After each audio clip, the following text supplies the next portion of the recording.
All right, good afternoon. Welcome everyone to our weekly webinar. Happy September 5th, new month, off to a great start. I want to thank everyone who joined us either in person or on Zoom last week for our conversation with Sonia Jury. Congratulations, if you were there, you were a part of our largest webinar of 2024. We had about 31 of you in the room and 99 of you on Zoom. And if anybody had more than one person watching with us on Zoom, then we were at 100. So 130 folks joined us last week, and I was just having a conversation with our speaker today that I'm not super obsessed with quantity, but I am obsessed with making sure people get information and resources. And so I'm always pleased to find out that that's what is happening. And that's going to continue today with our webinar. I will introduce our speaker here in just a moment. But first, as always, thank you for muting yourselves so that we don't have interfering background noise. And we have confirmation that the closed captioning is working. So if you need that, you should be able to click on the More button at the bottom of your screen and then enable the captions from there. We are recording, and the recording will be available on our YouTube channel as soon as possible, perhaps today or tomorrow at the very latest. So if you know somebody that might have wanted to be here and couldn't, they can watch it later. Or if you'd like to review it, it will be there in perpetuity. And so with that, I believe those are all the announcements for today. So let's shift over to today's topic, which is what happens when driving is a prerequisite for thriving. And we have with us Amy Scrivener from an organization called Bike Walk KC. I heard a version of Amy's presentation earlier this summer and thought this is a thing that our weekly webinar audience can benefit from. And Amy was kind enough to say yes when I asked. And so I'm delighted to introduce her, tell you a bit about Amy. She's been in the nonprofit sector since 1997 in fundraising and communications. And she does work for Bike Walk KC, where she's the development and communications director. And when she visits with us today, Amy is going to talk from the perspective of having taken the keys away from her dad a few years ago. And I think a lot of us on the call can probably relate to that. We know driving and cognitive change is a big conversation that we often have to have. And when Amy took the keys away from her dad, he was upset, which is an entirely reasonable response. And he accused Amy and her brother of taking away his freedom. And even though it was not safe for Amy's dad to drive anymore, she knew that she was taking away his freedom, and that made her angry and it broke her heart. And again, I think a lot of us will say, yeah, me too, we understand. And so Amy's dad's situation directly influences her work at Bike Walk KC, and she is committed to thinking about solutions to improve walking, biking, driving, and other ways of transportation around our region. So enough from me. The best person to hear this from is Amy. So Amy, thank you so much for being with us today, and I will turn the platform over to you. Super. Thank you so much. Let me share my screen. Oh, and when you do that, it always takes a hot second for me to get it going. Let's see. Hold on one sec.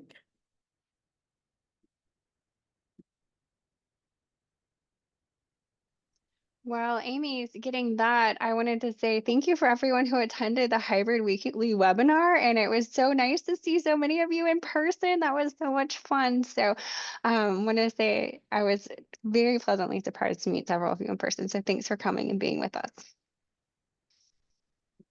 Okay. Well, tell me what screen you can see. Amy, we see aging and the driving dilemma. Yes, which Yes. I took the liberty of just changing the title just a Perfect. little bit. And if you can see that, okay. Yep. All right. Well, thank you, everyone. Again, my name is Amy Scrivener. I am Development and Communications Director for Bike Walk KC. Our organization was founded, just a little bit about Bike Walk KC, if you're not familiar with us. We're a nonprofit advocacy organization founded in 2010. And our policy, education, advocacy, and community planning work are really guided by our belief that a person living in our region should not need to drive to thrive. And if you are native Kansas Cityans or from this region or lived here long enough, you know that we are going to be in business for a while because we are very car-centric in this region. So I started with Bike Walk KC right at the height of the pandemic, end of 2020, January of 2021. At the same time that I started my position, as Kelly mentioned, my brother and I had to do what so many of us dread doing and have done already or will soon do, and that is we had to take away the car keys from Dad. And in so doing, and in his own words, we took away his freedom. And I couldn't argue with him. You know, he was right. He lived in Olathe, Kansas. So if you're familiar with Olathe, Kansas, it is nearly impossible to live there without a car. But the truth was it was no longer safe for him to drive. For many, many years, he had begun to show signs of early dementia. And my mom had done a masterful job at hiding this fact. And when Mom died unexpectedly in 2016, it was a shock for me, the daughter who lived 3 states away, who did not see my parents every day, to come back and to see the extent to which my dad's mental and physical decline had happened. I ended up moving from Cincinnati back to Kansas City to be near him. He had several medical emergencies that required a hospital stay. That led to a month in a rehab facility. And finally, he agreed to move to assisted living.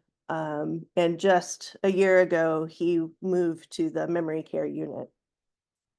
And working at Bike Walk KC, you know, I did not anticipate that Dad would be my motivation for the work that we do at Bike Walk KC. I'm married to a cyclist, to someone who rides their bike to work, who loves to ride.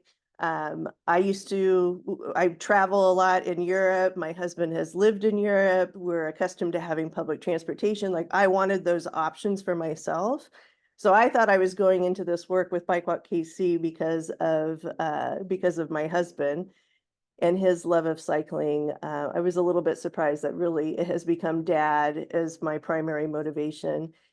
Working at Bike Walk KC helps me channel that anger and the frustration, the sadness, the guilt, and the helplessness that I felt when we took away Dad's car keys. So, as we've stated, the United States in particular is such a car-centric country. There are exceptions if you live in heavily populated urban areas like New York City, Chicago, where it's possible for the most part to fully participate in society without a car. And this love affair with car ownership and driving is an affair fraught with jealousies and accusations. If you don't drive, this is sort of the American attitude. If you don't drive, there's something wrong with you. If you choose to walk or bike to where you want to go, it's just amazing, this visceral reaction that drivers have. Like it's a personal affront to them. And there also tends to be a lot of moral judgment against people who use public transportation, like riding the bus. And for advocacy agencies like Bike Walk KC, we want to help create a transportation network that offers a variety of viable, connected, safe, reliable options to get you where you need to go. These are options that don't require a personal automobile. And it's really only relatively recently that researchers have started to quantify and measure the impact of car dependency on people living in the US. It's not a really easy topic to research because it's so complicated and nuanced. But one question that researchers have begun to ask and quantify is what percentage of the US adult population has a driver's license? And think about what your response is to that. Take a guess.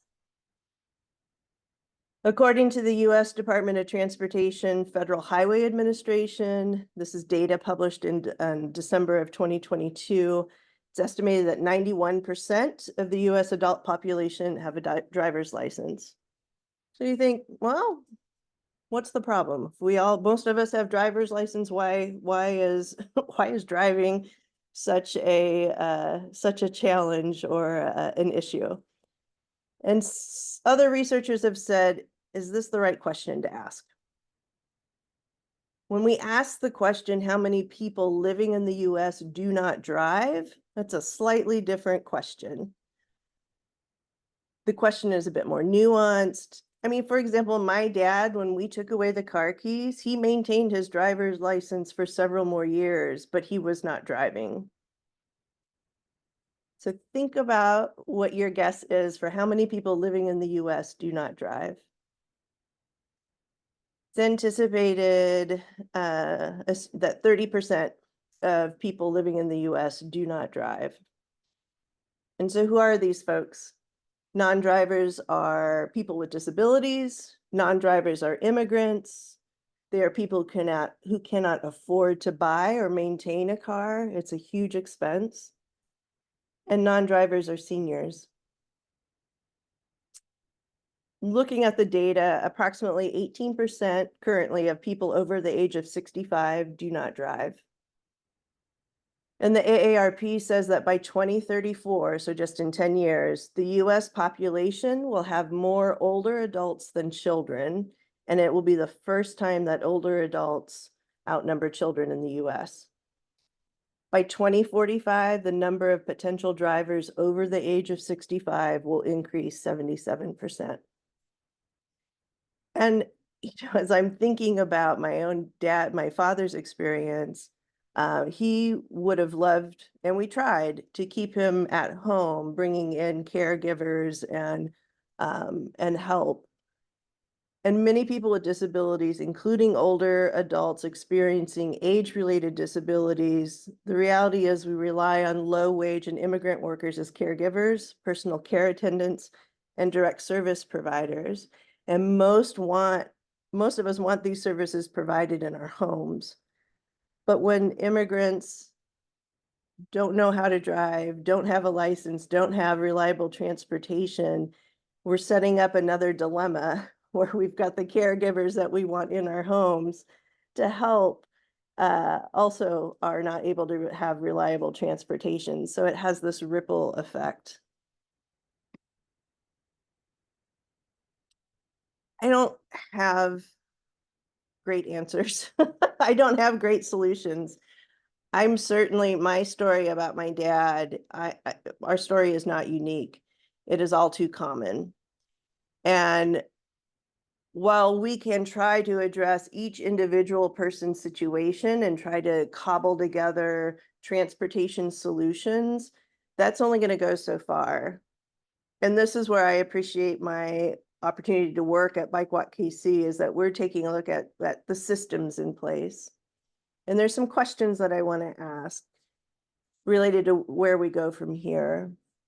I think first, we need to rethink the purpose of our transportation system. Is the priority of transportation to move cars, or is it to move people? Those are two different questions and two different answers.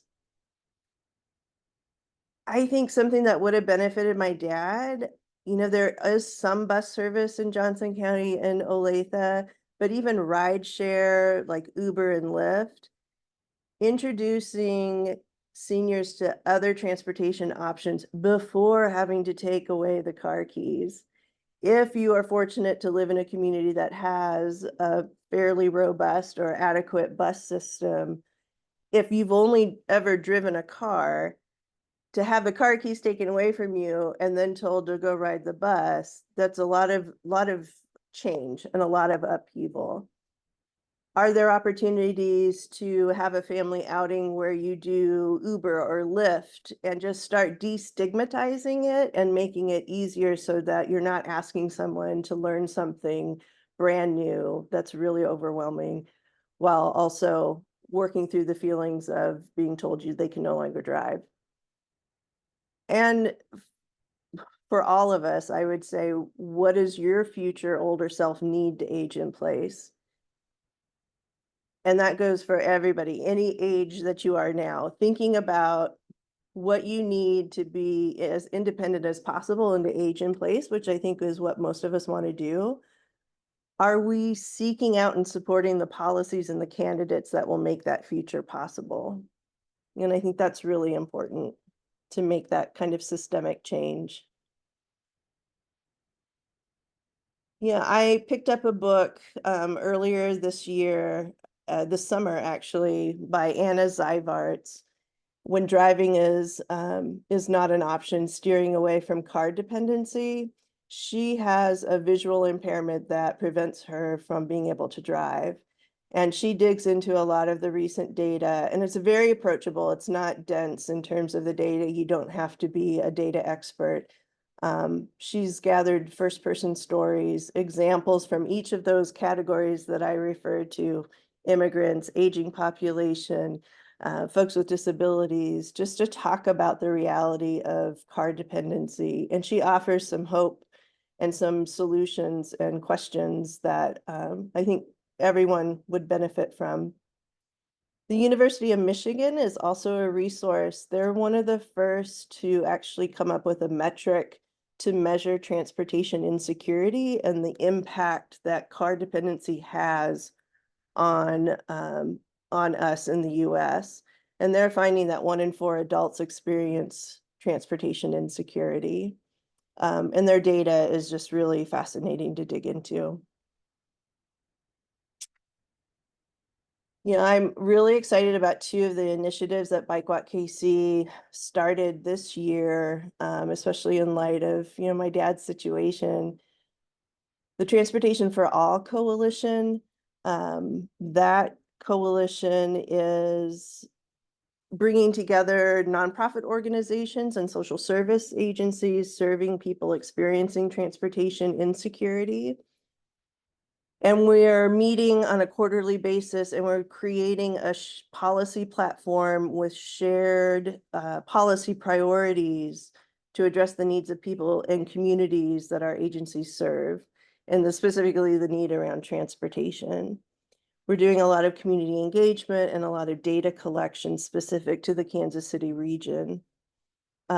It's important to note that our region, the regional leaders, are starting to have discussions about putting a ballot measure on a measure on the ballots in the next couple of years that would possibly redo and rethink how we design and fund our transit system, so the bus system. And we want to make sure that we're able to bring the voices of the folks who are who really need transportation options, making sure that their voices are at the table. And we are working with several county agencies across the region, working with the aging population, seniors.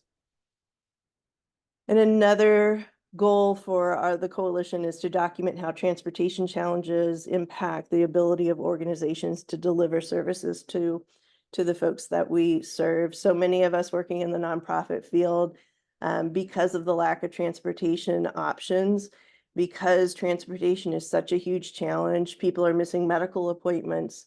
People are more and more isolated because they're not able to get a ride to go to church, to go to temple, to go to the grocery store. A lot of nonprofits are devoting more of their budgets to trying to provide or mitigate those challenges. If we had a better system in place, imagine how much money that would free up for for these organizations to provide more direct services. And I won't read this in detail, you all can see that, but we've also launched a Community Transportation Academy. We really believe that each individual voice and each individual experience needs to be heard. And if you're experiencing transportation challenges, or you're concerned about the lack of transportation options, that we want folks to get more civically involved and engaged to have those conversations. So we launched a Community Transportation Academy. We just finished the 3rd week. It's a 10-week course. We meet 2 hours every week. We were hoping to get 15 people signed up. We had almost 50 applicants. Yeah, it was, we were shocked. Folks are really, really interested in figuring out how to deal with this issue about transportation.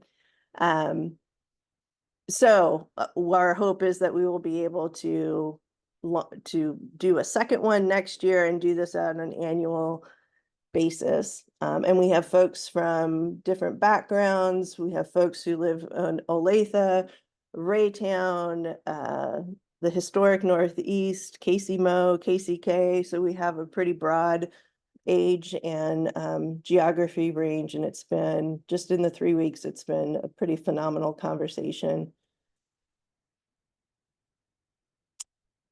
You know, I want you all to keep in touch if there's anything that I can answer, if there's anything that I've talked about or resources that I can give you links on, I would be happy to do that. Again, my story about taking away the car keys from my dad is not unique, and it's only going to become more and more common, and we cannot continue to kick this down the road. Folks deserve to thrive for as long as possible, and not being able to drive should not prevent someone from living a long and happy life. Yeah, and then that's my dad.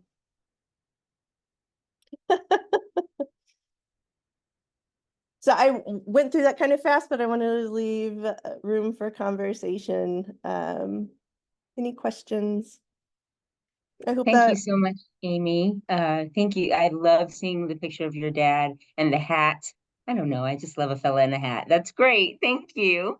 So there is a question in the chat from Julie, who wants to know how you know when it's time to take away the keys. Yeah, so there is not a simple answer. Part of my career was spent working with a private ophthalmic practice in Cincinnati. I helped them launch a nonprofit foundation, so working with 50 eye surgeons. They were very comfortable with and very adept at letting someone know that they were losing their sight and going blind. They would avoid the conversation of, and that means you have to give up the car keys. They would put that onto the family to have that conversation. We as a society are not great about having these conversations. In our case, I happened to hop in the car with him after mom died, and I noticed he was getting lost. He was a mail carrier, so I should say that. So he drove the routes. He knew Olathe like the back of his hand. And when he started going, oh, should I go right? Like, he was having a hard time. And so we knew, and we should have done it sooner. But what are the options? What are the options? I mean, I don't have an easy answer on that. When you start seeing that, drive with them, observe, don't critique while you're driving with them, because that doesn't help. Find folks in your family or network to help have that conversation, to say, I've noticed, but don't do it while they're driving. I've noticed that you're having a difficult time seeing at night. I noticed that you got lost trying to get to, Uncle Fred's house. That must be really scary and frustrating. And I had to approach Dad by doing it as a safety. Like, Dad, I don't want to take away your freedom, but the reality is you're putting people at risk on the road, and you will feel horrible if something were to happen.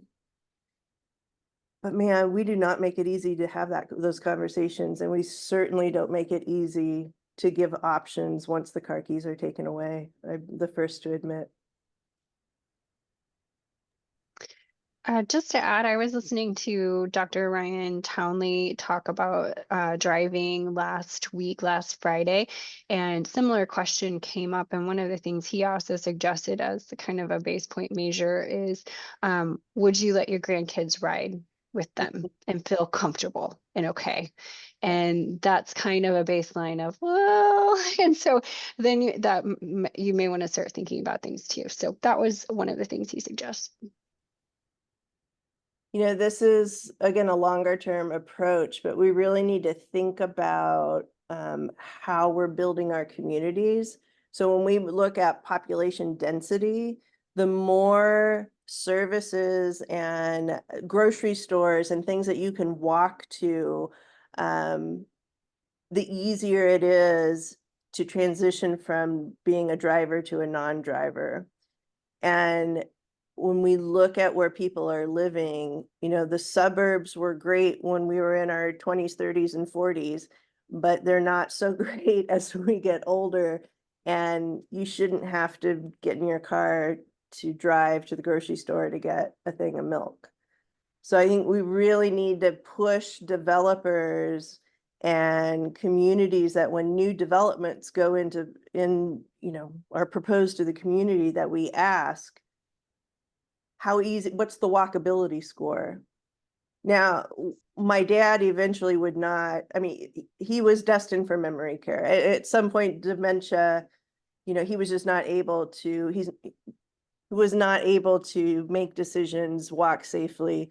But there were several years of a sweet spot where he would have benefited from living in a community where he could walk to the things that he needed. Yeah. Thanks, Amy. I have a couple of questions. You're defining an adult in your statistics and everything as 18 and over? Yeah, okay. And then my other question was, I know we've got folks who are not in Kansas City or Kansas or Missouri even who participate in our calls. Are there equivalent organizations like Bike Walk KC in other parts of our country? There are. I think we're one of the most comprehensive ones in terms of offering advocacy policy. We employ a full-time urban planner where we actually insert ourselves into commissions and committees making some of the decisions around development. But yeah, if someone has a specific city, I could, it's not like we have sister organizations or affiliated, but if there are some specific questions about areas, regions, I can absolutely get you to the people that we know of who do similar work. Perfect. Okay, y'all heard that. So speak up now if you like, or you can contact us at the My Alliance email, and I'd be happy to share Amy's contact information. I've been kind of multitasking here and putting some links in our chat for our local counties, for Kansas City, Missouri, and other Missouri counties, for Johnson County. I'm just about to add Wyandotte and Leavenworth. I wish I could do everybody's county, but we'd be here all day. So hang on, and I will give you the number for Elder Care, the Elder Care Locator, which is a federal program. If you call it or visit their website, you can get information for any county in the United States and ask about transportation and other things like home delivered meals and in-home care. So hang on, I know we're coming up on time, but I'll grab that number, and or you're welcome to contact us through My Alliance if you want some more specifics. So give me just another moment to put that in, and anybody else feel free to ask Amy a question before we wrap up for today.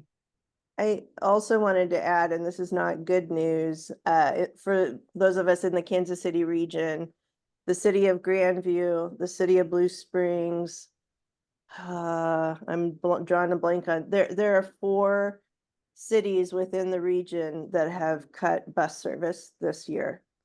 They've completely defunded it as cost saving measures. So we were calculating at Bike Walk KC, we were taking a look at population that's almost 150,000 people in the region who now no longer have access to bus service. And if you know where Independence is, if you know where Grandview is, if you were depending on the bus to get into the city for work, I'm not sure what they're going to do. And Amy, I've got a couple questions. Yeah. You kind of touched on it a little bit. One of these things that's always been with me on this one has been what I hear called the final mile. Mhm. And then, so, you know, how do we get to the bus stop? How do we get to the train station? Yep. And then like when I lived in Europe, more of a village concept. Mhm. So you could do that. We can't do it here. I mean, I'm 2 miles from a grocery store. We can do better than we're doing now. We just simply How? by when we put in new development and new housing, make it multi-use. So you've got grocery stores, you're doing very intentional planning around the kind of the concept of like a 15-minute city. There's decisions that we can make around better transportation, just bus service, like not cutting bus service would be a start. There's also organizations, I believe it's called the Transportation Network. I will look this up. It's a nonprofit where they actually recruit volunteer drivers and have a dispatch service, and it's serving seniors, where you can do on-demand rides, similar to rideshare, but it's specifically for older residents. That was started on the East Coast, and I believe there's 10 chapters. We don't have anything near here. So there's some creative ways that we can get at this. We're a large country. I mean, there's a reason why we are car centric. I refuse to believe, though, that that's that we have to accept that. If you are living in Kansas City, if you're living in some of the suburbs, we can do a whole lot better with transportation, making it go where people need to go, the grocery store, the medical centers, and we don't have that. It's not going to be Europe. And Mike, I think it was Mike, I've lived in Europe. My husband's lived in Europe. We're not going to be Europe, but we can be better than what we are now. Wow, thanks, Amy. Lots of great information, some robust conversation in the chat. I've put some links for the local area agencies on aging, plus for elder care, the elder care locator, which is for anywhere in the United States. There's a website and a phone number. You can look at the chat if you're interested in that. We've got a couple more comments. Amy, if you have a few more minutes. Yeah, all yours. Valerie has talked about using Siri on her cell phone, and technology can be a real help, I think. And she says she lives many states from her closest relative. And the question is, do most people end up selling their property to live with family as a solution? And if you want to address that, Amy. I mean, I'm not an expert on that, so I don't have studies or research. I will I think that for certain generations that has worked. I know for my brother and I, that was not possible. And my dad did not want to move in with either one of us. There was no way, no how. I think that works for some, but it doesn't. If families are already stretched thin, transportation insecurity is not going to be addressed by adding more family members to the mix. But I know of friends that's exactly what has happened, where their aging parent has moved in with them. But the reality is I just think it's more and more difficult for folks to do that.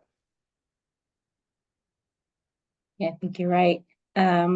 We had a comment from Susan talking about for those who can still drive, sometimes hard seeing the worn out lane lines.